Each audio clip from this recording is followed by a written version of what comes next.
आवाज जनतेचा, लढा सर्वसामान्य जनतेच्या न्याय व हक्कांसाठी।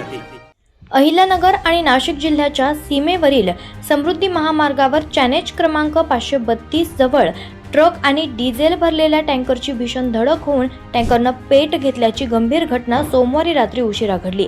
या अपघातात टँकरमधील चालकाचा होरपळून मृत्यू झाला असून ट्रक चालक जखमी झाला आहे।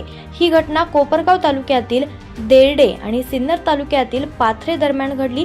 अपघातानंतर टँकरमध्ये डिझेल असल्यामुळे मोठा स्फोट होण्याचा धोका निर्माण झाला होता।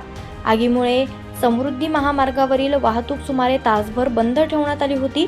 घटनेची माहिती मिळताच कोपरगाव नगर परिषद, अग्निशमन दल, कोल्हे कारखाना अग्निशमन दल तसेच समृद्धी महामार्गाचे रेस्क्यू पथक यांनी घटनास्थळी दाखल होऊन जिगरबाज कामगिरी करत तासाभरात आग आटोक्यात आणली आणि वाहतूक सुरळीत करण्यात यश मिळवलं।